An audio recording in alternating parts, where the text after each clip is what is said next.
Bismillahirrahmanirrahim. Heart of Darkness, question number 3. The theme of Heart of Darkness by Joseph Conrad, by lecturer M.K. Bhutta. Our Skype, lecturer M.K. Bhutta. Phone number 0333 4655 305. Notes से मैं पढ़ा रहा हूँ और there are 7 points now of the theme.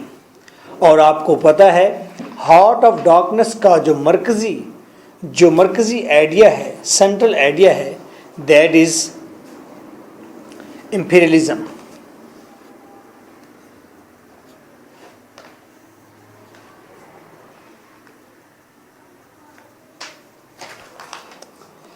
imperialism.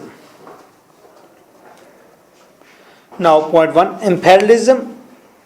imperialism का मतलब है कब्जा करना, पॉलिटिकल या ताकत के ज़रिए या मिलिट्री ऑपरेशन के ज़रिए या इकॉनमी के ज़रिए किसी न किसी तरीके से किसी दूसरी कौम को अपने गलबे में कर लेना, दैट इज़ imperialism. जब स्टार्ट हुई थी बात, एम्पेरियलिज्म शुरू हुआ था, उस वक्त एम्पेरियलिज्म के मीनिंग ये बताए गए थे कि दूसरी कमज़ोर कौम को बेहतर करना, सिविलाइज करना, ब्रूट को कल्टीवेट करना, अच्छा करना, ये एम्पेरियलिज्म का मीन था।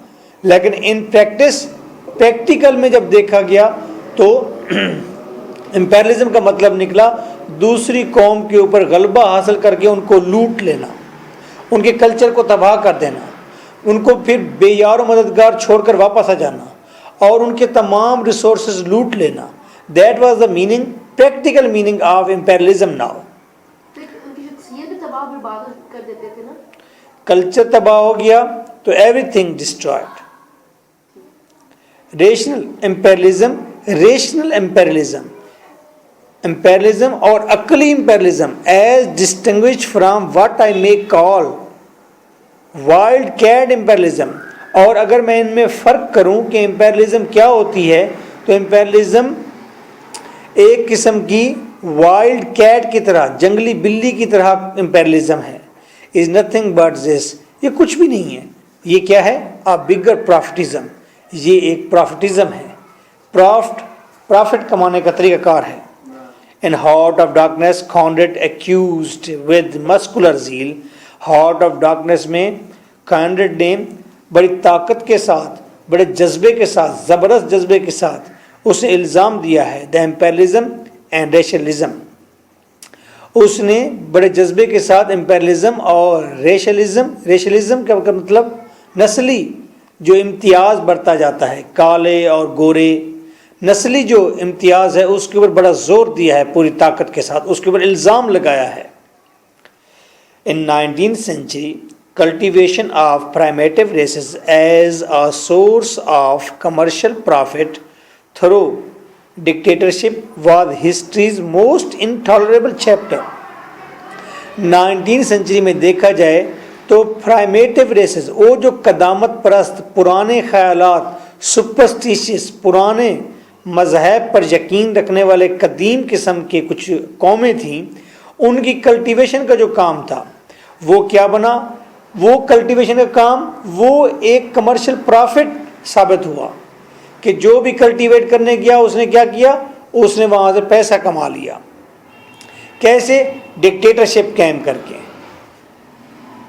जंगलों के अंदर जाके डिक्टेटरशिप कैम कर। अब सपोज हम लाहौर के लोग हैं, हम लोग क्या करते हैं? हम जाकर अफगानिस्तान या जाकर कश्मीर या जाकर किसी और इलाके में जहाँ पर जंगल है सारा, वहाँ पर जाकर कब्ज़ा कर लेते हैं।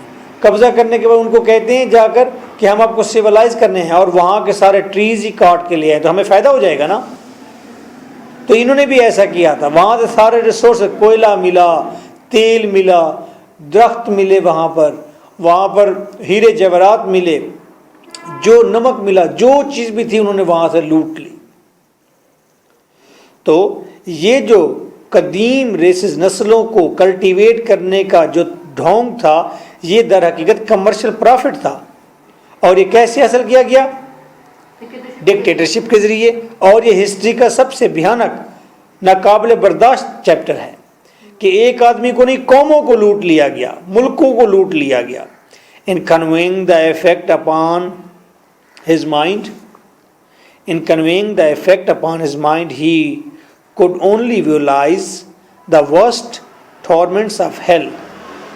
और इसका इफेक्ट देखें, in conveying the effect upon his mind, और अपने जहन के ऊपर कॉन्डेट की, अपने जहन के ऊपर जो इम्पैक्ट था, जो इफेक्ट था इस इम्पेरियलिज्म का, उसने उसको कन्वे कैसे किया. ही कुड ओनली विजुअलाइज, वो कन्वे ऐसे करता है कि वो कहता है मैं सिर्फ देखता हूँ वहाँ पर, क्या देखता हूँ, द वर्स्ट टॉर्मेंट्स ऑफ हेल. वहाँ पर मुझे जहन्नुम के नज़ारे नज़र आते हैं. टॉर्मेंट्स, जहन्नुम के टुकड़े नज़र आते हैं, अजाब नज़र आते हैं. इनवोक विर्जिल एंड डॉन्टे, वहीं जहन्नुम नज़र आती है, वहीं जहन्नुम के ग्लैंसेस नज़र आते हैं जो विर्जिल को, वो जो 1 सेंचुरी बिफोर आया था क्राइस्ट से जी, विर्जिल ने जिस तरह हेल के बारे में बयान किया था वैसे नज़ारे नज़र आते हैं. डांटे 13वीं सदी में आया था, फिलासफर था, उसने जहन्नुम एक बुक लिखी थी, उसमें जो नज़ारे मौजूद थे वैसे नज़ारे नज़र आते हैं उसे. क्यों? हर जगह इंसान कब्रों में गल सड़ रहे हैं, कोई ऑफिस में गल सड़ रहा है, कोई किसी मैन गार्ड को बचाने के लिए बलि चढ़ रहा है. ये तो बिल्कुल वैसे ही साइट्स हैं, वैसे ही हेलिश साइट्स हैं. Invoke Virgil and Dante who had seen hell as if with their own eyes, वैसे ही नजर आता है, ऐसा लगता है जैसे डांटे सामने आ गया. वो डांटे जिसने तजर्बात बताए थे किसके, हेल के. जैसे वो कहता है मैंने हेल को अपनी आंखों से देखा है. डांटे ने अपनी किताब लिखी थी हेल, आपने नहीं पढ़ी, मैंने पढ़ी है. उसके अंदर वो बताता है कि जी मेरा वो फ़िलाँ जो राइटर है, पोइट है विर्जिल, और फ़िलाँ जो शख्स है, मैं उसके साथ उसका हाथ थाम कर हेल की सैर करने गया. ठीक है, वो ड्रीम लाइक कंडीशन है. तो वहाँ चला जाता है, वहाँ पर जो कुछ देखता है, वहाँ पर देखता है कि इंसानों के सर के ऊपर आग उगी हुई है. तो वो मुसलसल अजियत में है, इंसानों के जिस्म के अंदर, सीनों के अंदर आग दहक रही है, मुसलसल अजियत में हैं. कुछ लोग हैं वो आग के ऊपर ही चल रहे हैं, मुसलसल अजियत में हैं. कुछ लोग ऐसे हैं जो बर्फ़ के अंदर अकड़े हुए हैं, बर्फ़ के अंदर पैक्ड हैं. तो मुख्तलिफ़ किस्म की अजियतें नज़र आती हैं. यहाँ पर भी हमें कहने का मतलब यही है, यहाँ पर भी हमें वहीं डांटे और विर्जिल की हेल नज़र आ रही है. And add to their proof what he had seen with his eyes in Congo, और फिर उसने प्रूफ के तौर पर बता दिया कांगो के अंदर जो कुछ हो रहा था. मीन टू से दैट यहाँ पर हमें रिजेम्बलेंस नज़र आती है, यहाँ पर जो हमें साइट्स नज़र आते हैं, चीज़ें जो नज़र आ रही हैं वो वैसी हैं जैसे कि डांटे ने बयान की थी हेल के अंदर. और कांगो के अंदर भी जोसेफ कैंडेट या मार्लो वही नज़ारे, वही चीज़ें देख रहा है जो कि डांटे देख रहा था हेल के अंदर.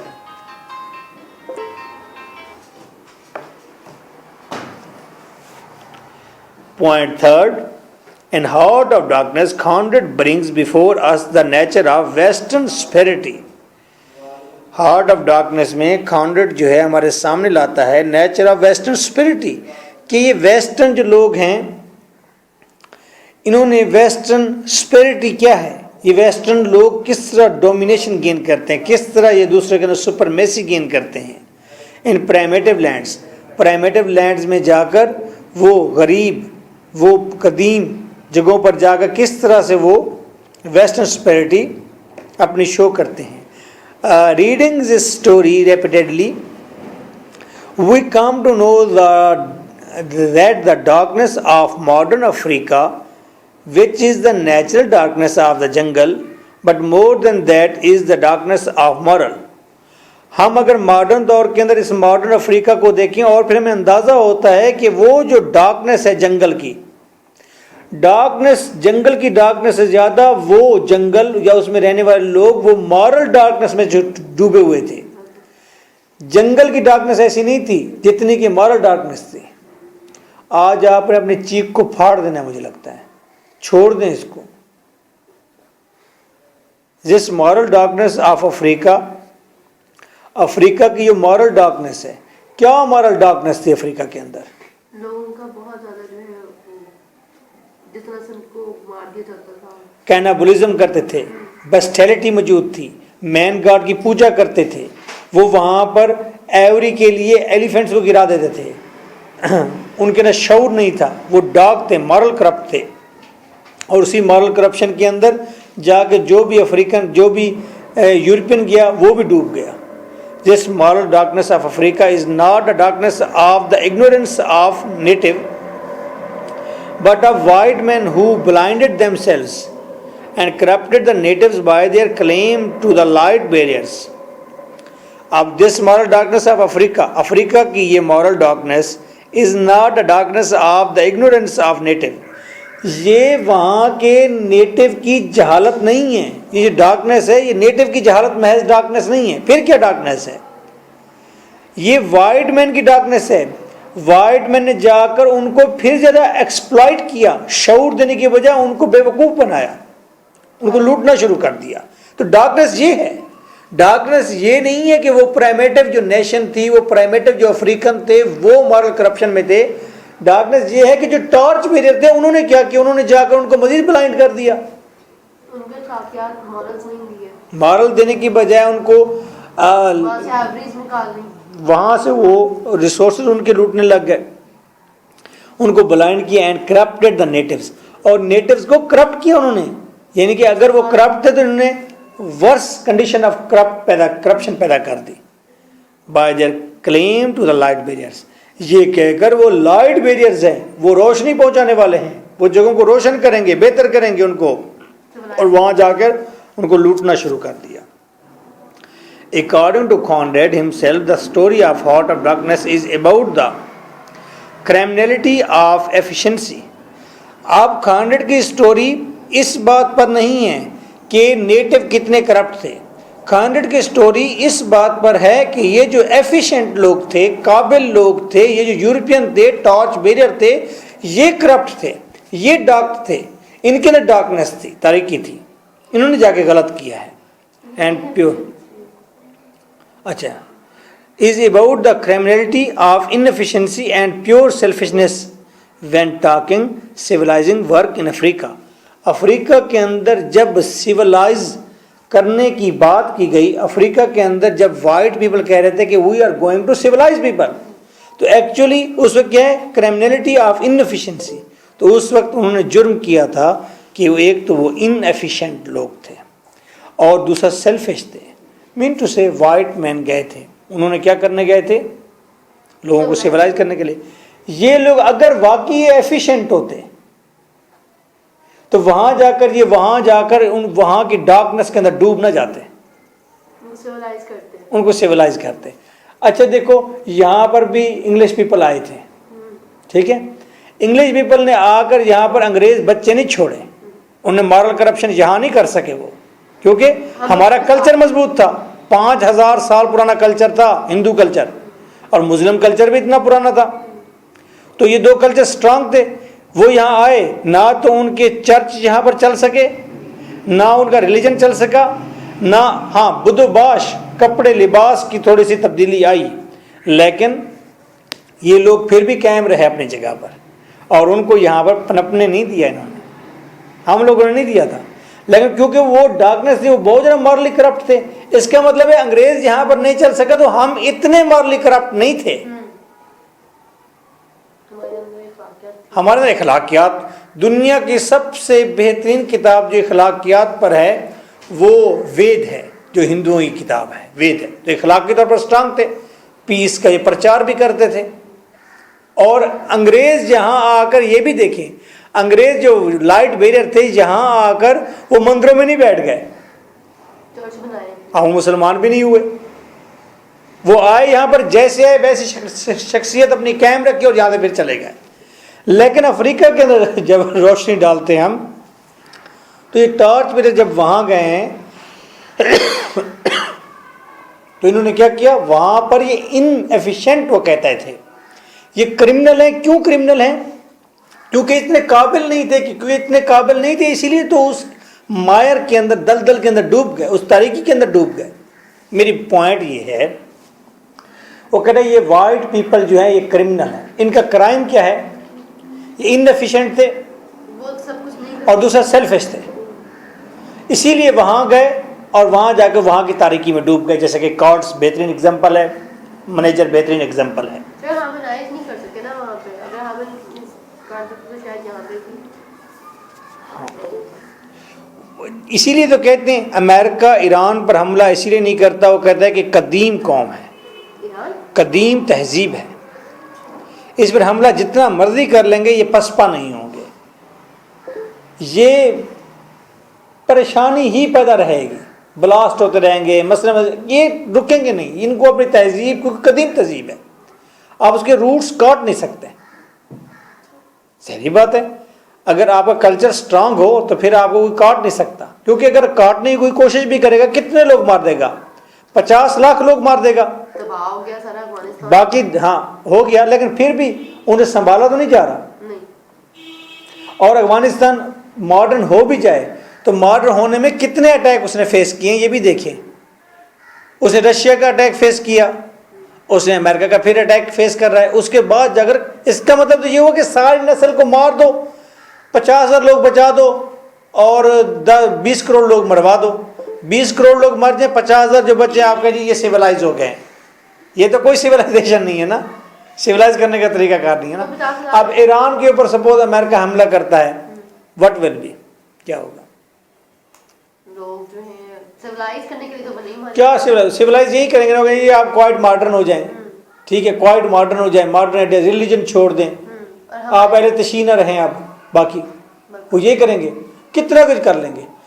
वो कितने लोग होंगे ईरान के जो ये चाहते होंगे कि अब हम अहले तशी ना रहें, हम रिलीजियस ना रहें। मेरा नहीं ख्याल कि 50,000, 1 लाख, 2 लाख लोग होंगे, तो उसके लिए बाकी 20 लाख लोग मार दें, 20 करोड़ लोग मार दें पहले।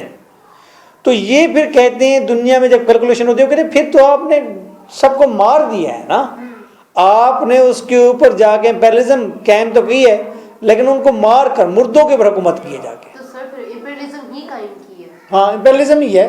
तो यहाँ पर इम्पेरियलिज्म हमारे हिंदुस्तान में कायम नहीं हो सकी, कायम करने की कोशिश की, लेकिन फोर्स के साथ कोशिश की, ताकत के साथ रहे यहाँ पर, वो हमारे साथ घुल मिल नहीं सके, ना ही हमें वो कोई बेहतर वो दे सकें, क्योंकि हमारी अपनी पहले से रूट्स बड़ी स्ट्रांग थी।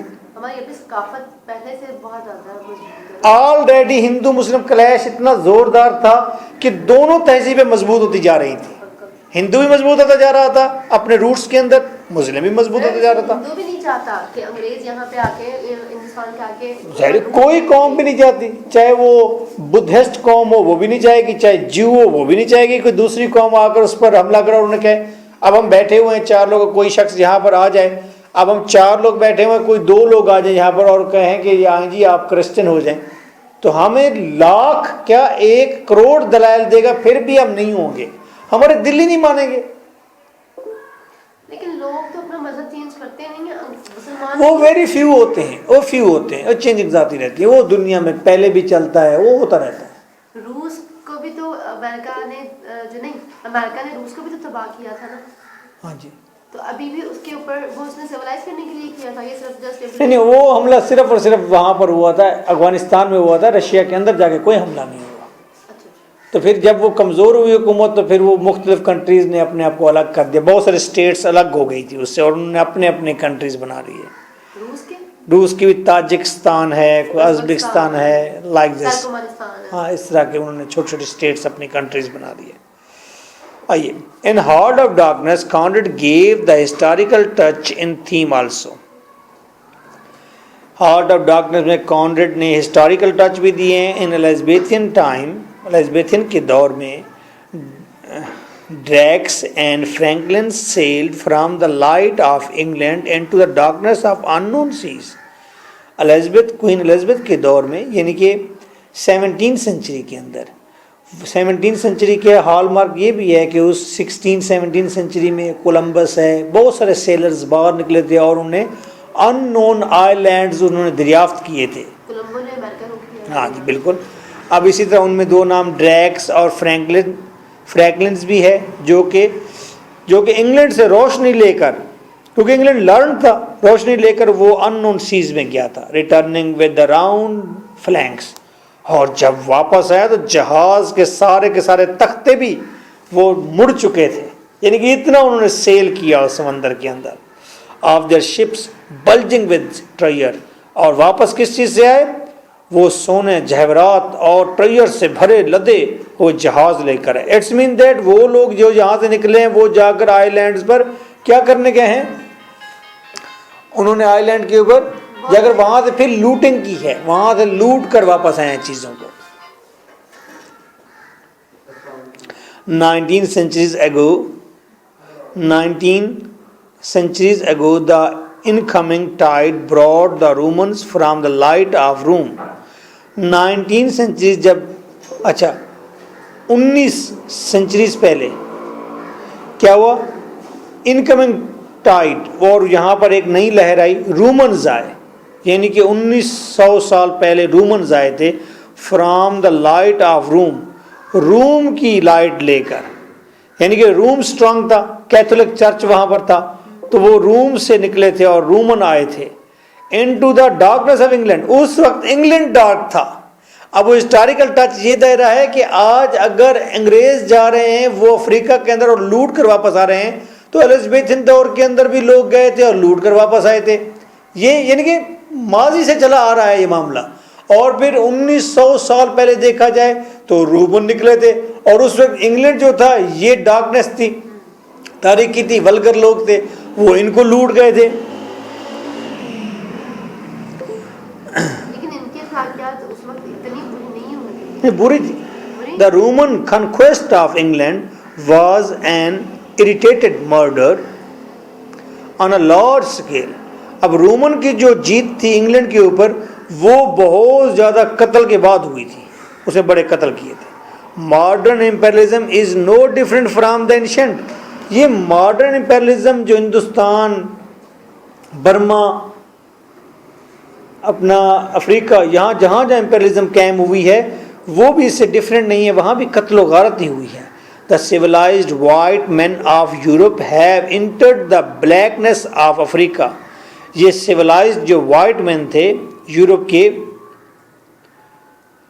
ये अफ्रीका की डार्कनेस में शामिल हुए गए and have routed the natives, और उन्होंने वहाँ जाकर नेटिव्स को राउट किया, तबाह किया। इम्पेरियलिज्म का सबसे बुरी इम्पेरियलिज्म वो होती है जहाँ पर आप जाएं और कौमों को लूटें, लूटने के बाद वहाँ पर एक आइडिया भी छोड़ाएं, कोई रिलीजन भी छोड़ाएं, कोई कल्चर भी पीछे छोड़ाएं, तो वो अपना ले। और वो जब कल्चर आप कोई आइडिया छोड़ेंगे तो वो सारी जिंदगी वो कौम लड़ती रहेगी। ठीक है, ये बात औखी है, हाँ, ये मैं कहना नहीं चाहता। लेकिन आइडिया किसे छोड़ेंगे? जैसे क्रिश्चियन है, सपोज वो चले गए किसी जगह पर, वो आयरलैंड चले गए, वहां पर लोग सपोज देवर नॉट क्रिश्चियन, वो वहां पर गए, वहां पर जाकर वो आइडिया छोड़कर आए, भाई क्रिश्चियनिटी को अपना लो, ये मॉरल्स अपना लो, और वहां पर पहले से मौजूद कोई भी आइडिया मौजूद था उसके दरमियान और क्रिश्चियनिटी के दरमियान क्लैश शुरू हो जाएगा, वो सारी जिंदगी वो लड़ते रहेंगे आपस में ही। जिस तरह के हिंदू मुस्लिम फसादात होते रहे हैं, अब तक होते हैं, अभी तक हम कहते हैं कि हिंदुओं को मार डालेंगे।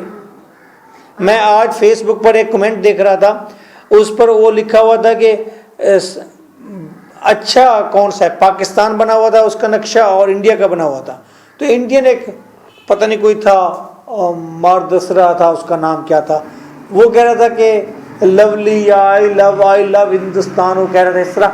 मैं उसको देख रहा था, कमेंट पढ़ रहा था, लोगों के दे रहे थे, मैं ऑब्जर्व कर रहा था कि एक इंसान जिस ज़मीन पर रहता है कितना दीवानगी की तरह उस मुल्क को चाहता है, उसको पसंद करता है, उसे लगता है बाकी सारा कुछ ख़राब है, गलत है?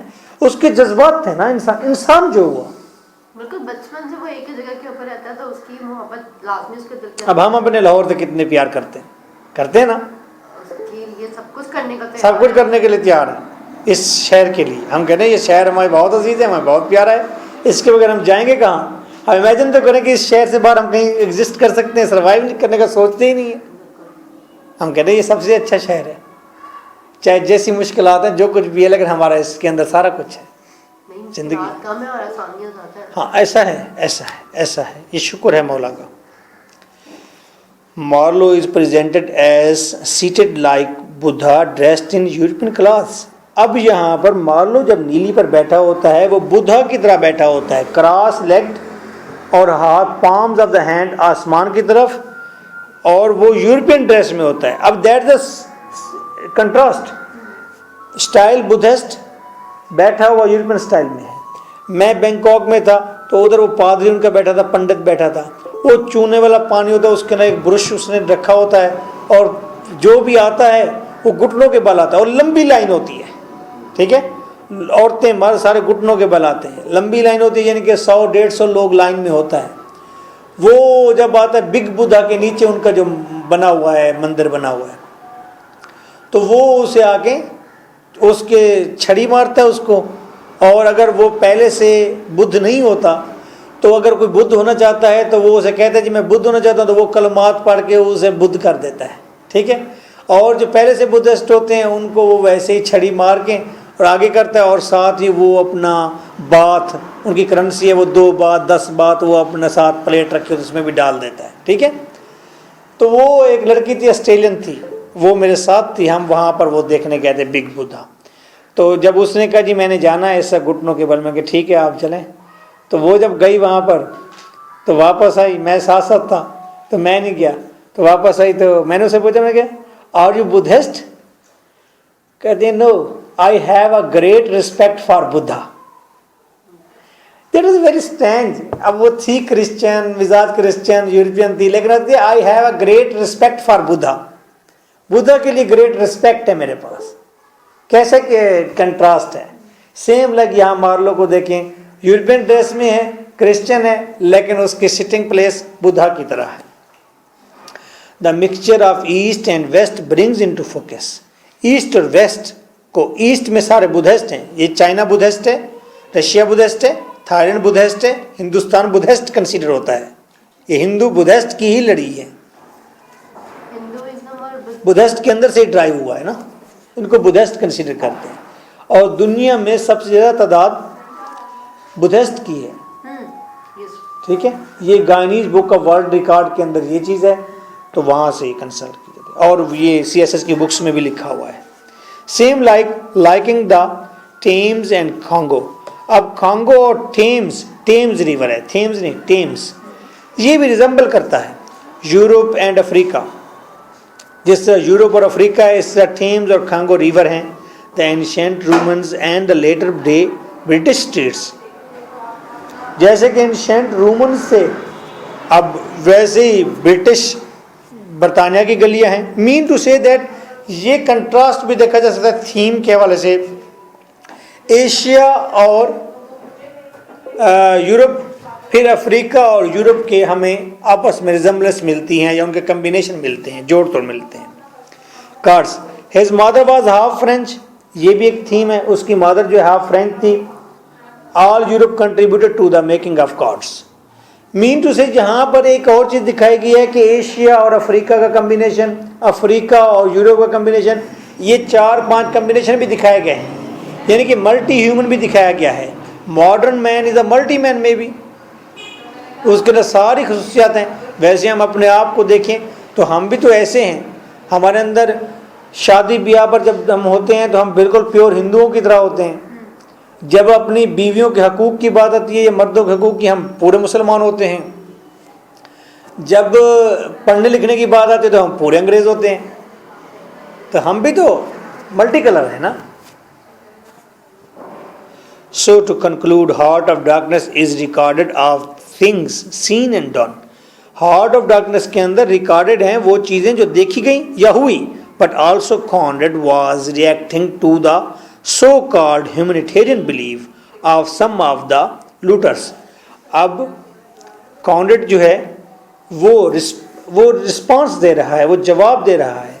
वो जो नाम निहाद इंसान पसंद लोग हैं, इंसानियत वाले लोग हैं, ह्यूमनिस्ट हैं, वो ह्यूमनिस्ट बिलीव जो हैं नाम निहाद, उनके खिलाफ। लेकिन of some of the looters, looters के असल में तो यूरोपियन लूटर्स थे, लूटने वाले थे, ठीक है।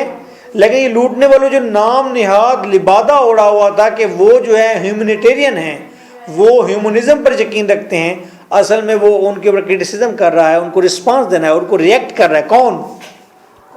Conrad. Okay, so nice of you for this, take well to yourself, thank you for being here, bye bye.